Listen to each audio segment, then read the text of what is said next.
ऐसा कोई नहीं जो ये कहे मुझे प्रमोशन चाहिए और अपना टाइम ना दे और अपना एफर्ट ना दे और एग्जाम ना दे और परीक्षा ना दे।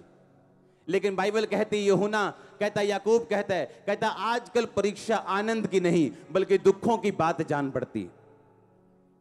मैं प्रेरितों के काम में इब्रानियों में बहुत जगह पढ़ रहा था, वहां पे लिखा था बहुत सारे लोगों ने अपनी संपत्तियां आनंद से लुटने दी, बहुत सारे लोगों पे बड़े दुख आए मसीह के नाम को आगे बढ़ाने के कारण। और लिखा मूसा ने भी अपने मिस्र के पूरे भंडार को, लाखों करोड़ों रुपए के भंडार को मसीह के कारण छोड़ दिया। उसने मसीह के कारण निंदित होने को उस भंडार से भी ज्यादा बड़ा धन समझा।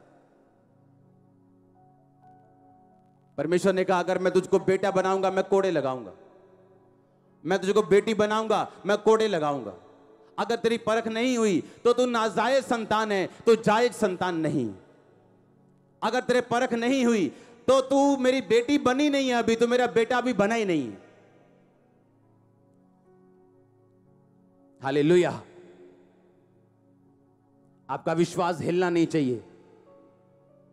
कल मैं एक केस को सुन रहा था, उसने कहा जब मैं मसीह में आई दो साल से, और 2 साल से मैं बाइबल पढ़नी जब शुरू की मुझको डिप्रेशन के अटैक होने शुरू हो गए। और मेरी फैमिली कहती जब से तूने बाइबल पढ़ी तब से तू पागल हो गई। और मेरे को अपना केस याद आया कि जिस प्रॉब्लम की वजह से मैं मसीह में गया था, और जब पहली प्रार्थना मुझ पे हुई थी मेरे को समझ आ गया था कि मेरा इलाज सिर्फ प्रभु यीशु मसीह कर सकते हैं, क्योंकि पहली प्रार्थना ने मुझे हिला दिया था। सुनो ध्यान से, लेकिन हल नहीं किया था, सिर्फ हिलाया था, सिर्फ दिखाया था कि मैं कुछ कर सकता हूं। उसके बाद जब मैंने बाइबल पढ़नी शुरू की, और मैं जुआ खेलता था चर्च में आके भी, और जब मैं एक दिन जुआ खेल रहा था तो उस बंदे से मेरी लड़ाई हो गई। तब मुझे शायद 1-2 महीने हुए थे प्रभु में आए, और जब लड़ाई हुई तो मुझे ठोकर लगी अपने दोस्तों से और मैं चर्च जाना शुरू कर दिया। और जब चर्च जाना शुरू हुआ तो मुझे ज्यादा डिप्रेशन और ज्यादा मेंटली अपसेट के अटैक होने शुरू हो गए। मैं कंफ्यूज हो गया। मैंने कहा चर्च में आने के बाद जब प्रार्थना मेरे पे पहली हुई थी तो मेरा तो हल होना शुरू हो गया था, अब क्या हुआ मेरे में? हाँ, अब तो मेरे अटैक डबल हो गए, मेरी प्रॉब्लम डबल हो गई। ऐसा नहीं होना चाहिए था। कितने मेरी बात समझ रहे हैं? आप समझ रहे कि नहीं? मेरी प्रॉब्लम डबल हुई, मैं सुसाइड करने तक पहुंच गया था मसीह में आने के बाद फिर भी। और शैतान मुझे कंफ्यूज इतना करता था जितना आपने सोचा भी नहीं, इतना टॉर्चर किया उसने जितना आप इमेजिन भी नहीं कर सकते हो। और उस चीज ने मुझे रोजे रखने के लिए मजबूर किया, पवित्रताई पे चलने के लिए मजबूर किया, फास्टिंग करने के लिए मजबूर, प्रेयर करने के लिए, बाइबल रीडिंग करने के लिए। ऑयल, अनॉइंटिंग ऑयल लगा के माथे पे, सिर पे 6-6 घंटे में बाइबल पढ़ता था। 3 दिन 4 दिन में नया नियम खत्म करता था। और उसके बाद परमेश्वर ने मुझे फ्री किया उस डिप्रेशन से, जब 6वीं बार मैंने 40 रोजे रखे हुए थे। हालेलुया। उसने तब नहीं सुनी जब मैंने कहा, उसने तब सुनी जब वो टाइम निकल गया, वो परीक्षा का टाइम खत्म हो गया। जब वो टाइम जिसका मकसद परमेश्वर का मुझे तैयार करना था, जब वो टाइम खत्म हो गया, परीक्षा खत्म हो गई। अगर आज मैं गारंटी देता हूं, अगर आज खुदावंद हमको फाइनेंशियली ब्लेस कर दे, आप में से 40% लोग अपनी साल्वेशन खो जाएंगे, इस संसार में खो जाएंगे। अगर आज आप अमीर हो जाओ तो, आज अगर खुदावंद आपको पैसा दे, मैं जानता हूं, मैं प्रभु का दास हूं, मुझे सुनता है खुदावंद क्या कहता। अगर आज आपका विरोध होना बंद हो जाए, आपकी प्रार्थना का जीवन ठंडा हो जाएगा। अगर आज आपका विरोध होना बंद हो जाए, आपकी प्रेयर लाइफ फिनिश हो जाएगी। वो विरोध आपको जगाए रखता है, वो परीक्षा आपको बनाए रखती। आपकी लाइफ का बेस्ट मसा आपकी लाइफ पे तब उतरता है जब आप परीक्षा के दिनों में होते हो। लेकिन परीक्षा कोई भी लेना नहीं चाहता। सब बरकत चाहते हैं, वीजा चाहते हैं, आशीष चाहते हैं, लेकिन परीक्षा कोई नहीं चाहता। परीक्षा पापा जी आप ले लो, आशीष हमें दे दो, तो प्रमोशन भी मैं ले लूंगा, तुम बैठे रहना। हाँ, परमेश्वर ने कहा यूहन्ना बपतिस्मा दाता जवानी तक जंगलों में रहा, बिना व्हाट्सएप के, हाँ तब का व्हाट्सएप कुछ भी होता होगा, बिना बिना दाखरस के, बिना पार्टी अटेंड किए, बिना फंक्शन अटेंड किए, बिना क्रिकेट खेले, बिना बेसबॉल फुटबॉल खेले, बिना घूमे फिरे, ऊंट का चमड़े का वस्त्र पहन पहन के जंगलों में रहता था। घर आने का भी टाइम नहीं था, खुदावंद घर भी नहीं आने देता था, जंगलों में रह के फलियां खाता था, शहद खाता था, ऊंट का वस्त्र पहनता था, चमड़े के कपड़े पहनता था। ऐसा क्यों? क्योंकि उसने यीशु मसीह को बपतिस्मा देना था और खुदावंद ने उसको तैयार करने के लिए एक बड़ा मूल्य उसकी जिंदगी से लिया। पर आज के छोकरे लोग चाहते हैं आज मसीह में आए, कल हमने लंगड़े चलाने हैं जी। करो जी दुआ साडे ते हाथ, रखो सिर ते हाथ, अल्लाह फटा। हाँ, एक लड़का आके बोलता है खुदा के दास मुझे डबल मसा चाहिए। कहता खुदावंद तुझे बहुत सारी मुसीबतें दे। कहता नहीं नहीं नहीं मसा चाहिए। कहता कोई बात नहीं काका, लगजू बता मसा किवें आंदा है कि खुदावंद तुझे बहुत सारी मुसीबतें दे, जब तू निकलेगा तू मसे से भरा होगा।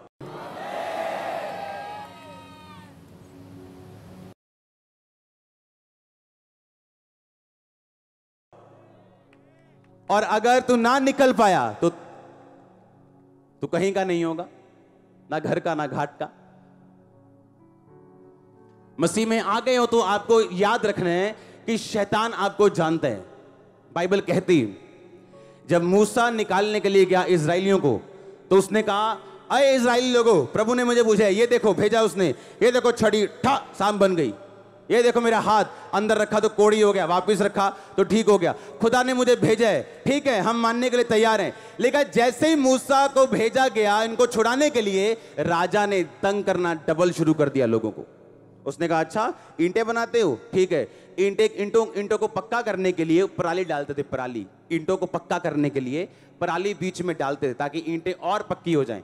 उनको पराली वो लोग लाके देते थे, कहते अच्छा आज से पराली तुम इकट्ठी करोगे, तुम ही पराली इकट्ठी करोगे, तुम ही ईंटें बनाओगे। अगर एक बंदा रोज 1000 ईंटें बनाता है तो 1000 ही बनाएगा, उसकी ईंटों की गिनती कम नहीं होगी और पराली तुम ढूंढोगे। और लोगों ने कहा मूसा तू हम पर विपत्ति ले आया है, तू हम पर तलवार ले आया है, तू ऐसा काम तूने कर दिया कि राजा ने हमें दुगना तंग करना शुरू कर दिया।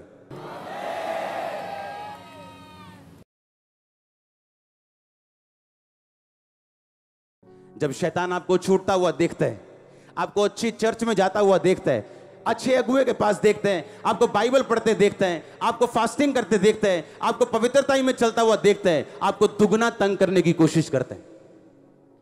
हाँ, आपका हस्बैंड जाग जाता है, असली शैतान जाग जाता है, दारू डबल शुरू होती, चरस डबल शुरू। आपको लगता है ये क्या हो गया, मैं तुम ही चर्च जा रही हूं, ये पूरा कैसे जाग गया शैतान। आपको खड़े रहना, अगर भगाना चाहते हो परमानेंटली।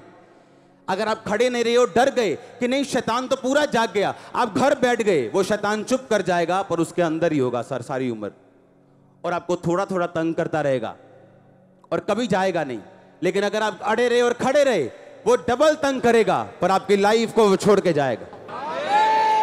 जब वो जाएगा बोरिया बिस्तरा साथ लेके जाएगा, बीमारियां और श्राप और गरीबी साथ लेके जाएगा, जो चीजें वो पैदा करता है उन्हें साथ लेके जाएगा आपके घरों से और फैमिलियों से। और आमीन, जितना ऊंचा और लंबा ब्लेसिंग उतनी ऊंची और लंबी। हालेलुया। पर हमें डर लगता है, इसलिए बहुत सारे लोग बोलते हैं जब मैं चर्च में बढ़ना शुरू हुई, जब मैं प्रार्थना करना शुरू हुई तो मेरे घर में ये प्रॉब्लम शुरू हो गई। तो ये बड़ी अच्छी बात है आपके लिए, ये बड़ी गुड न्यूज है आपके लिए।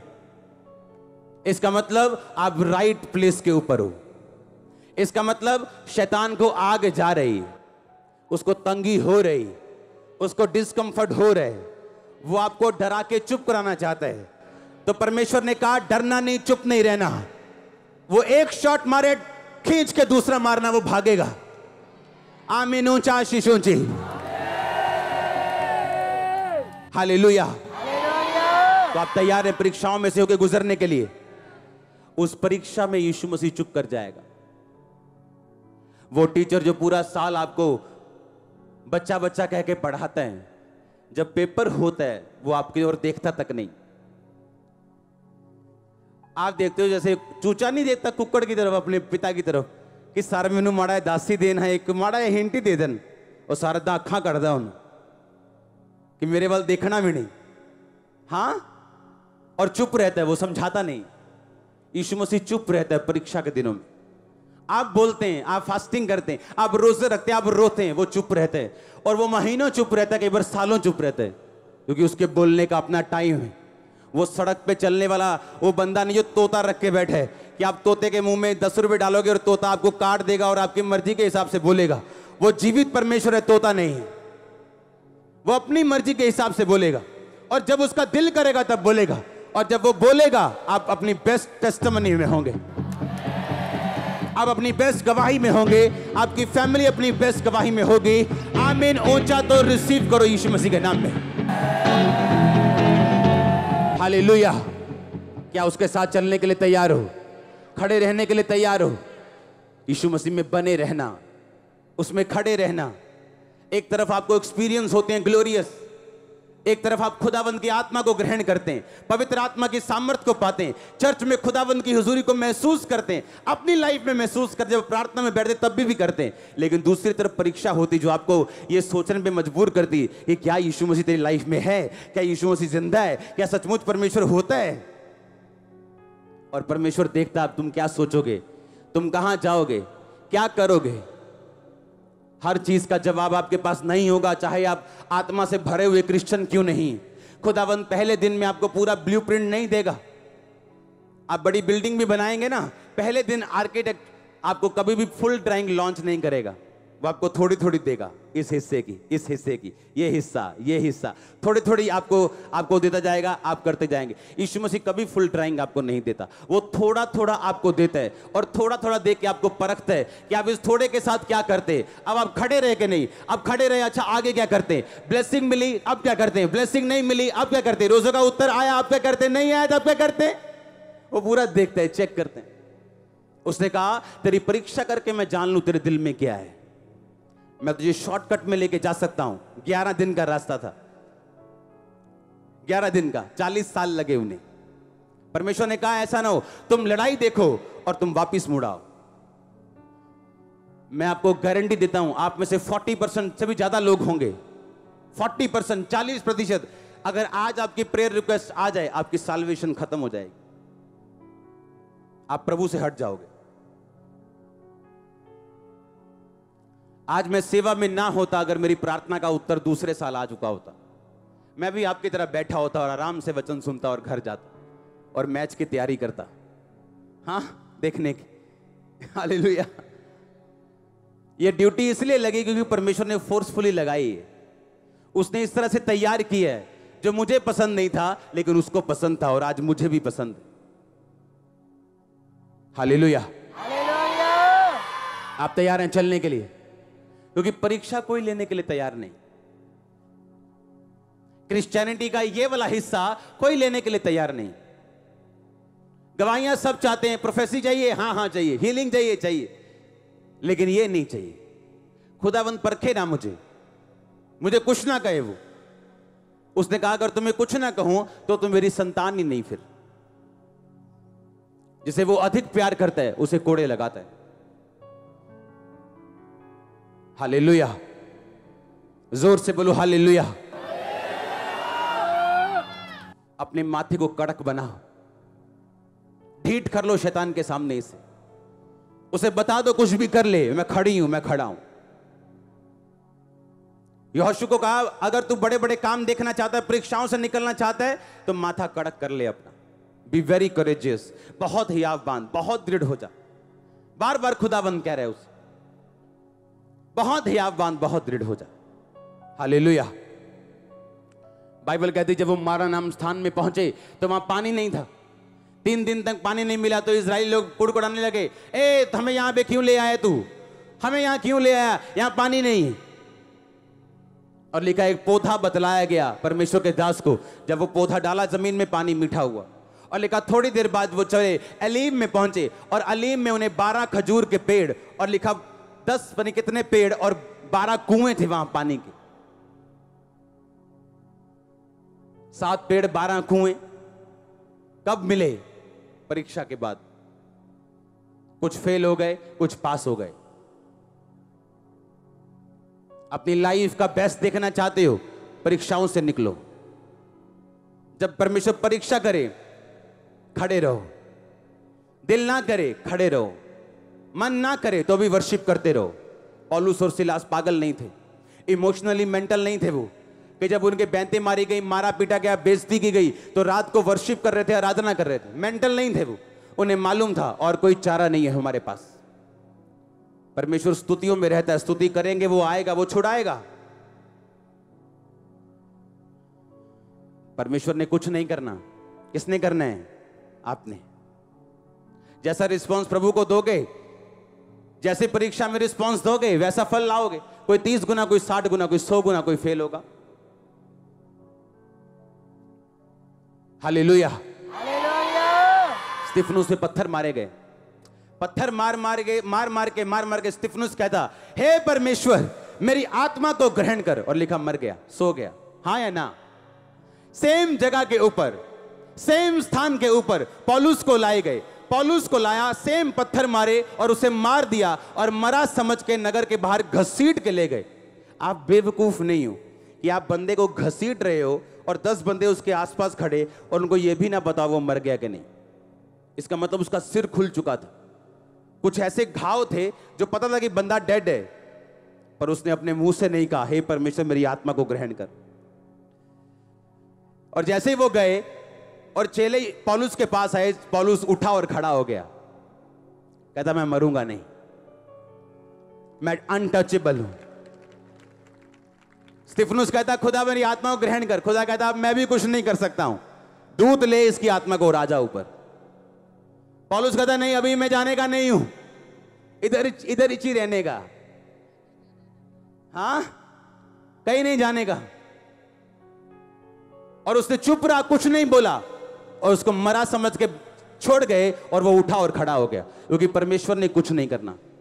आपके मुंह के शब्द मारेंगे आपको और आपको जिलाएंगे। अपने मुंह के शब्दों से दोषी और निर्दोष ठहराए जाओगे। अपने मुंह के शब्दों का फल खाओगे। जो तुम देखते हो उसे बोलना जरूरी नहीं, जो बाइबल कहती है उसे बोलना जरूरी है। आपकी रिपोर्ट कहती है कि आपको कैंसर है, मैं आपको कहता हूं आपको कैंसर नहीं। वो डेविल है और वो जा रहे हैं और आप चंगे हो चुके हैं। आमीन। ऊंचा रिपोर्ट कैंसल है, वो यीशु मसीह के नाम में। सबको जय मसीह की। मैं जतिन बब्बर और आप देख रहे हैं मसीह परिवार चैनल। जैसे कि आप सब जानते हैं कि मैं इस चैनल पे प्रभु के अलग अलग दासों की वीडियोस डालता हूं, तो अगर आपको हमारा चैनल अच्छा लगता है तो आप इस चैनल को ज़्यादा से ज़्यादा सब्सक्राइब जरूर करें, ताकि आप प्रभु के वचन को सुन सके। वीडियोस को ज़्यादा से ज़्यादा शेयर करें, ताकि जिन लोगों तक वचन नहीं पहुंचा उन तक भी वचन पहुंच सके। सबको जय मसीह की। एक बार मैं आपसे दोबारा कहूँगा कि इस चैनल को सब्सक्राइब जरूर करें और वीडियोस को ज़्यादा से ज़्यादा शेयर करें। जय मसीह की।